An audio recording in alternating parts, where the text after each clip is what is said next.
Hello students, let's learn science subject 8th standard chapter 4 materials, metals and non-metals. Okay, you know metals, you have seen metals like iron, aluminium and copper, okay, in your day-to-day life. Okay, you can do one activity. Okay, if you see around iron, look at the piece of iron, okay, and describe its appearance, like it is shiny or it is dull in appearance. Then second column is hardness. Hardness means if it is very tough to break, okay, try breaking it. Will it break easily or no?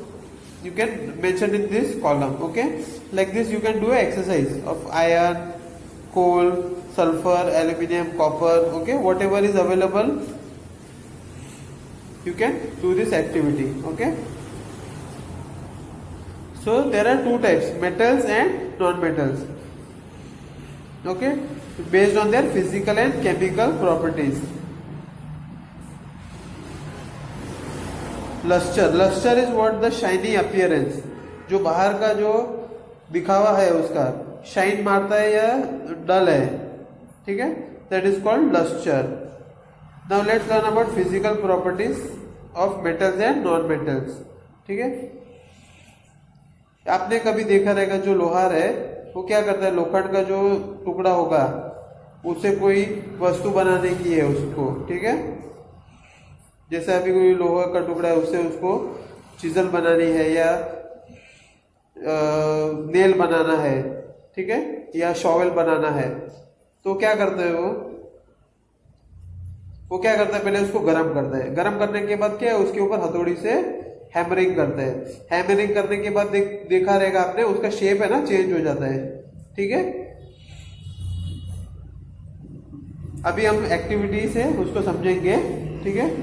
Take a small iron nail और coal piece, कोलसे का टुकड़ा, coal मतलब कोलसा, a piece of thick aluminium wire and a pencil lead, जो pencil से हम लोग लिखते हैं ना उसके आगे का जो लेड है ना वो लेना है, ठीक है। और क्या करना है, हथौड़ी से पहले जो लोखंड की खिल्ली है, नेल, आयरन नेल, उसको हैमर करना है, उसको बारंबार मारना है और देखना है कि वो कितने हैमरिंग ब्लोज से टूट जाता है वो, ठीक है, या उसका शेप कोई चेंज होता है कि नहीं वो देखना है अपने को, ठीक है। उसके बाद आएगा कोलसे का टुकड़ा, ठीक है। तीसरा है एल्यूमिनियम का वायर लेने का है, एंड चौथा है जो पेंसिल से हम लिखते हैं उसका लेड, ठीक है। और वो सब जो अगर किसी का शेप चेंज होता है तो वो ये टेबल में लिख देना, ठीक है। जैसा एक टेबल बना लेना, इसमें आएगा मटेरियल या कोई ऑब्जेक्ट और इसमें आएगा change in shape, flatness, flatness मतलब चपटा हो जाता है या फिर उसका टुकड़ा हो जाता है, वो इधर आपको ऑब्जर्वेशंस लिख देना, ठीक है, और हमको बता देना, व्हाट्सएप कर देना, ठीक है। You saw that the shape of the iron nail and the aluminium wire changed on beating, ठीक है। बारंबार मारने से क्या होता है, उसका जो शेप है ना वो चेंज हो जाता है, ठीक है। If they were beaten harder this could be changed into sheets, ठीक है। पतली शीट होती है ना उसमें भी चेंज हो जाते हैं अगर बारंबार उसके ऊपर मारेंगे तो, ठीक है। You might be familiar with silver foil. Silver foil होती है जो हम लोग रोटी वगैरह रैप करने के लिए यूज करते हैं, ठीक है, या फिर जो मिठाई है, मिठाई का दुकान में भी आपने देखा रहेगा सिल्वर फॉइल, ठीक है, उसके ऊपर मिठाई के ऊपर या कोई लोग रोटी पे लगा के खाते हैं उसको, ठीक है। You must also be familiar with the aluminium foil. Aluminium foil से क्या पैकिंग करते हैं, जो खाना गर्म रखने के लिए या ताज़ा रखने के लिए ना एक फॉइल आता है, कागज जैसा ही होता है वो लेकिन है वो एल्यूमिनियम का, ठीक है। उसके ऊपर रैप करके होटल से अगर मंगा दे तो पार्सल उसमें देते हैं, ठीक है, वो है एल्यूमिनियम फॉइल, ठीक है। दोनों में डिफरेंस है, ठीक है। एक है एल्यूमिनियम फॉइल और दूसरा है सिल्वर फॉइल। सिल्वर फॉइल खाने में यूज होता है, खा सकते हैं उसको, ठीक है, ज्यादातर मिठाई पे रहता है। और ये एल्यूमिनियम फॉइल जिसको पैकिंग में यूज करते हैं। The properties of metals by which they can be beaten into thin sheets is called malleability. This is a characteristic property of metals. वो क्या है, जो थिन शीट पे बन जाएगा ना उसको मैलिएबिलिटी बोलते हैं। ठीक है, वो मेटल्स का एक प्रॉपर्टी है। अगर कोई भी मेटल को आप लेके उसके ऊपर हैमरिंग करेंगे ना तो क्या है, वो शीट में कन्वर्ट हो जाएगी। ठीक है, can you hold a hot metallic pan which is without a plastic और अ वुडन हैंडल। मतलब क्या है कि आप कोई गरम तवा है उसको पकड़ो, लेकिन वो गरम तवे को कोई हैंडल नहीं होना चाहिए, ना ही प्लास्टिक का ना ही लकड़ी का। ठीक है, ऐसे ही पकड़ सकते हो, नहीं पकड़ सकते, क्यों कि वो गरम होता है। और लकड़ा जो है उसके ऊपर लकड़े का हैंडल या प्लास्टिक का, वो गरम नहीं होता है। ठीक है, तो इसके लिए हम लोग आसानी से इसको पकड़ सकते हैं। ठीक है,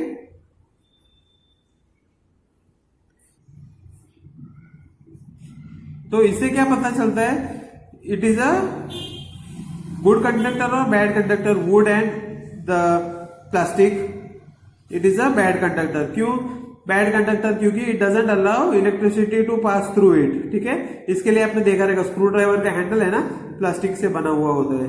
ठीक है, इसके लिए हम लोग को शॉक नहीं लगता। ठीक है, ये है ना इलेक्ट्रिक सर्किट है, एक सेल है, ये वायर है और एक बल्ब है। ठीक है, ये नेगेटिव साइड है, एक पॉजिटिव साइड है। ठीक है, दोनों को अगर कनेक्ट करेंगे, बल्ब का पॉजिटिव साइड को और बल्ब का नेगेटिव साइड भी होता है, तो अगर दोनों को कनेक्ट करेंगे तो क्या होगा, बल्ब ग्लो होगा। ये बैट सेल चालू होना चाहिए, सेल पूरा ना होगा तो नहीं होगा। नया सेल को लेके ट्राई करो आप, तो बल्ब क्या होगा, जलेगा ऐसा। ठीक है, और दूसरा एक एक्टिविटी है which will tell us about the electrical conductivity of materials. Different types of material you can take. लोखंड का नेल खिला ले लो, या सल्फर ले लो, या कोलसे का टुकड़ा ले लो, या कॉपर वायर ले लो। ठीक है, और यहाँ पे you have to write down is it a good conductor or a poor conductor of electricity. Okay, when you complete this you will come to know that iron nail, copper wire, okay, are good conductors of electricity, while rolled sulfur piece and coal piece are poor conductors। मतलब ये दोनों क्या करते हैं, अपने अंदर से sulphur और कोलसे का टुकड़ा वो क्या करते हैं, they do not allow electricity to pass through it। okay, where do we find the use of aluminum and copper wires? Have you seen wires of coal? कभी भी वायर आपने देखा है कि कोलसे का बना है? नहीं देखा ना, क्यों? क्योंकि वो इलेक्ट्रिसिटी को अपने से पास नहीं होने देता। ठीक है, the property of metal by which it can be drawn into wires is called ductility. ठीक है, कोई भी एक लोखंड का टुकड़ा ले लो, या सोने का एक बिस्किट ले लो, उसको अगर हम लोग ऐसे या कॉपर का एक टुकड़ा ले लो और उसको हम लोग कंटिन्यूस से मारेंगे और एक वायर जैसा बना सकते हैं उससे। ठीक है, तो जो चीज का वायर बनता है वो प्रोसेस को क्या बोलते हैं, ductility. You can say that metal is ductile. Ductility is the process of drawing into wires. ठीक है, उससे वायर बना सकते हैं। Have you ever notice the difference in sound on dropping an iron sheet, plate, metal coin and a piece of coal on the floor? मतलब क्या है, अभी साउंड का टेस्ट करेंगे। ठीक है, लोखंड का एक शीट ले लो, लोखंड का वजनदार टुकड़ा कोई ले लो, मेटल का कोई कॉइन ले लो, या फिर कोलसे का टुकड़ा ले लो। देखते हैं उसको गिरा के जमीन पे ऊपर से गिराओ, देखो आवाज आता है कि नहीं, अलग अलग आवाज आता है, वो नोट करो। ठीक है, तो उससे क्या मालूम पड़ेगा कि जो मेटल्स है ना, metals they have ringing, they give ringing sound. Okay, तो उसको क्या बोला जाता है, जो रिंगिंग साउंड देते हैं उसको सोनोरस। ठीक है, metals produce ringing sound, they are said to be sonorous. ठीक है,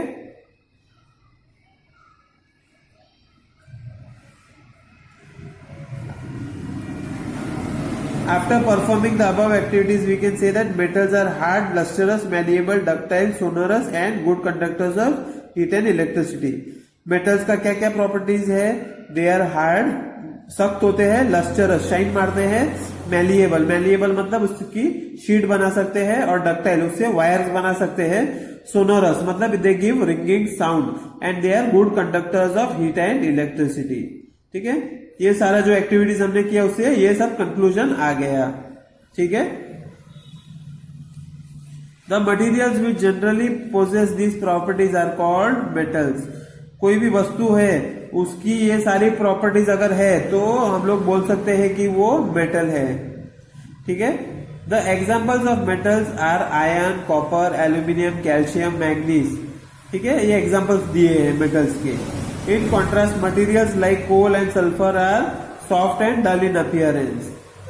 उसकी जगह अगर कोल और सल्फर को देखते हैं तो क्या है? नरम एकदम और डल रहता है, कोई शाइन नहीं मारता इतना। ठीक है, they break down into powder mass on tapping with a hammer. अगर हथौड़ी से उसको मारेंगे तो क्या होगा? उसका पाउडर बन जाएगा। ठीक है, और they are not sonorous, they don't produce ringing sound, and also they are poor conductors of heat and electricity. These materials are called non-metals. ठीक है, उनको क्या बोला जाता है? non-metals, which do not possess all these properties are called non-metals. The examples of non-metals are sulfur, carbon, oxygen, phosphorus, etc. ठीक है, इतने सारे एग्जाम्पल्स है, ये सब आपको याद रखना है। ठीक है, now let's learn about the chemical properties of metals and non metals. ठीक है, ये सारे हो गए फिजिकल प्रॉपर्टीज। ठीक है, जो फिजिकली हम लोग देख के पता कर सकते हैं कि ये मेटल है या नॉन मेटल है। अभी उसका केमिकल प्रॉपर्टीज देखेंगे। ठीक है, लोखंड का टुकड़ा को आपने सड़ते हुए देखा होगा। ठीक है, उसको जंग पकड़ता है वो देखा रहेगा आपने। ठीक है, तो आपने पुराना जो क्लास 7 था उसमें देखा रहेगा burning a magnesium ribbon in air. क्या होता है उसके बाद? मैग्नीशियम रिबन को बर्न करेंगे तो क्या होगा? Oxide formation takes place. ठीक है, complete the following reactions of iron and magnesium with oxygen. ठीक है, ये आप करके होमवर्क में करके दे देना। ठीक है, और एक एक्टिविटी है उसके बारे में हम लोग देखेंगे। ठीक है, let us check the nature of rust formed as a result of the reaction between iron, oxygen and water. जो रस्ट है, जो जंग पकड़ता है, तो it is a reaction between iron, oxygen and water. Collect a spoonful of rust and dissolve it in very little amount of water. और उसको क्या करने का? पानी में भिगाने को रख देने का। You will find that the rust remains suspended in water. क्या होता है? जो रस्ट है ना वो पानी के अंदर डूब जाता है।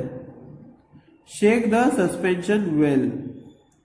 Test the solution with red and blue litmus paper. ठीक है, ये सब एक्टिविटी लैब में करनी है आपको। रेड और ब्लू लिटमस पेपर होता है, उससे चेक करना है।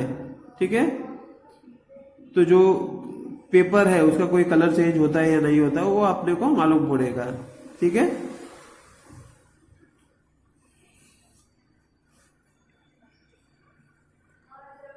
when a copper vessel is exposed to moist air for long, it acquires a dull green coating.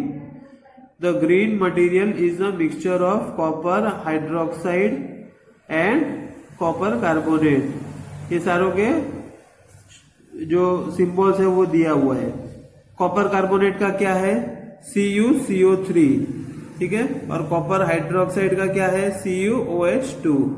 ठीक है, the following is a reaction 2Cu plus H2O मतलब पानी, कॉपर और पानी, प्लस CO2 मतलब carbon dioxide, plus O2 oxygen.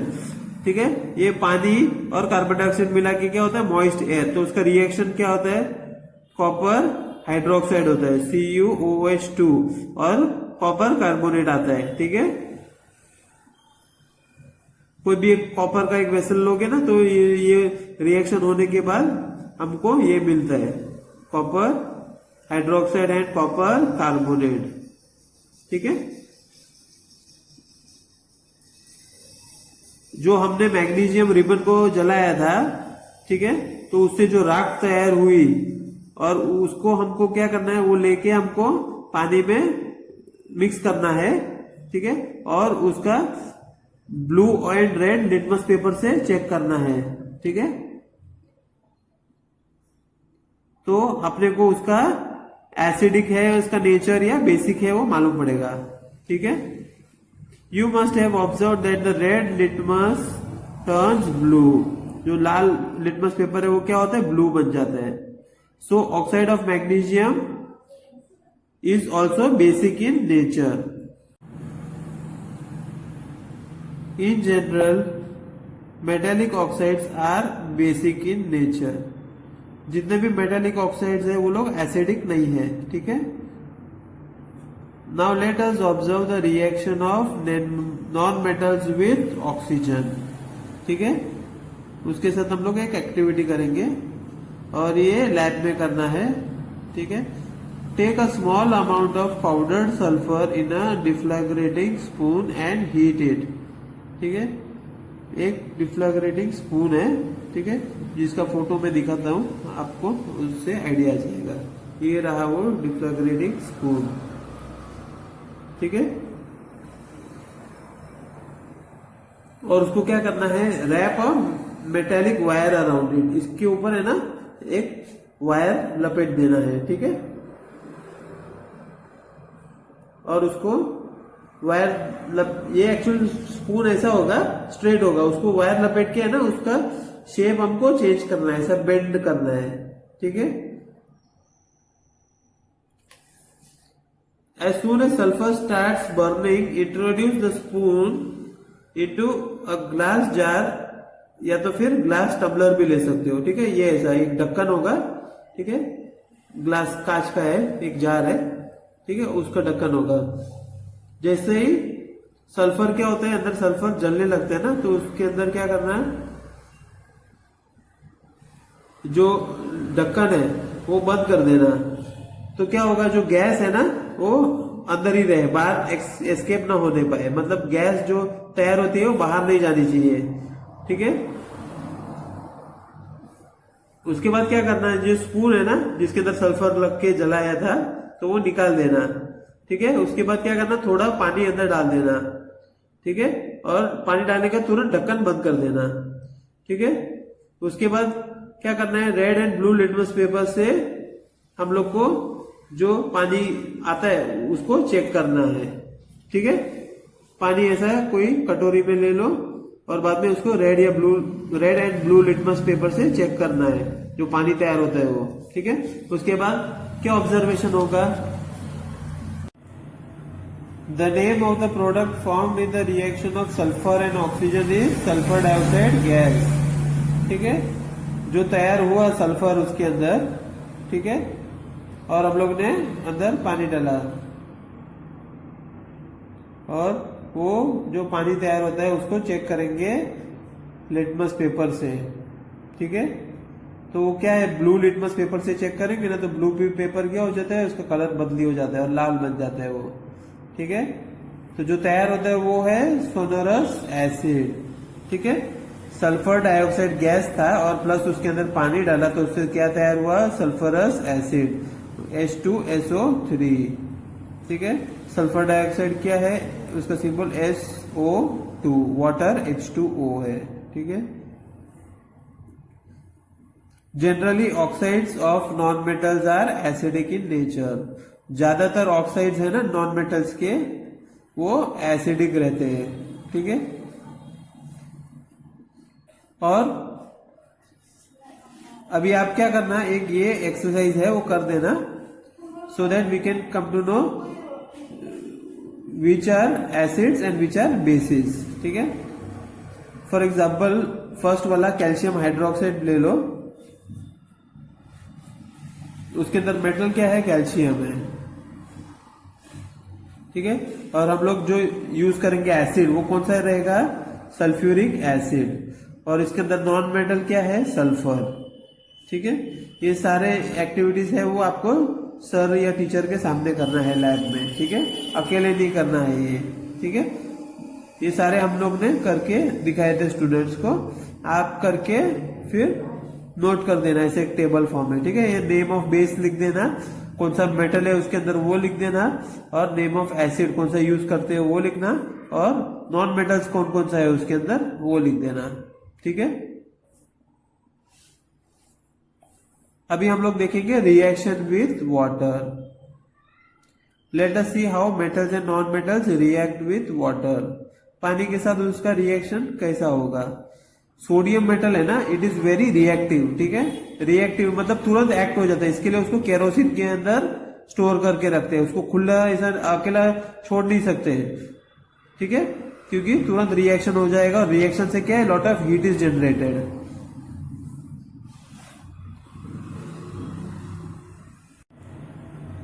The name of the product formed in the reaction of sulfur and oxygen is sulfur dioxide gas। ठीक है, जो तैयार हुआ सल्फर उसके अंदर, ठीक है, और हम लोग ने अंदर पानी डाला, और वो जो पानी तैयार होता है उसको चेक करेंगे लिटमस पेपर से। ठीक है, तो वो क्या है, ब्लू लिटमस पेपर से चेक करेंगे ना, तो ब्लू पेपर क्या हो जाता है, उसका कलर बदली हो जाता है और लाल बन जाता है वो। ठीक है, तो जो तैयार होता है वो है सोनोरस एसिड। ठीक है, सल्फर डाइऑक्साइड गैस था और प्लस उसके अंदर पानी डाला, तो उससे क्या तैयार हुआ, सल्फरस एसिड H2SO3। ठीक है, सल्फर डाइऑक्साइड क्या है, उसका सिंबल SO2, वाटर H2O है। ठीक है, generally oxides of non metals are acidic in nature. ज्यादातर ऑक्साइड्स है ना नॉन मेटल्स के, वो एसिडिक रहते हैं। ठीक है, और अभी आप क्या करना, एक ये एक्सरसाइज है वो कर देना, so that we can come to no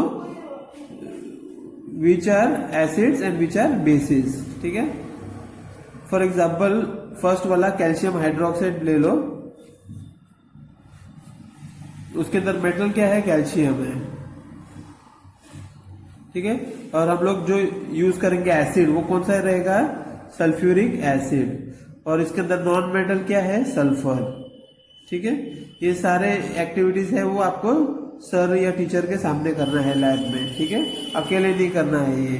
ठीक है, ये सारे हम लोग ने करके दिखाए थे स्टूडेंट्स को, आप करके फिर नोट कर देना ऐसे एक टेबल फॉर्म में। ठीक है, ये नेम ऑफ बेस लिख देना, कौन सा मेटल है उसके अंदर वो लिख देना, और नेम ऑफ एसिड कौन सा यूज करते हो वो लिखना, और नॉन मेटल्स कौन कौन सा है उसके अंदर वो लिख देना।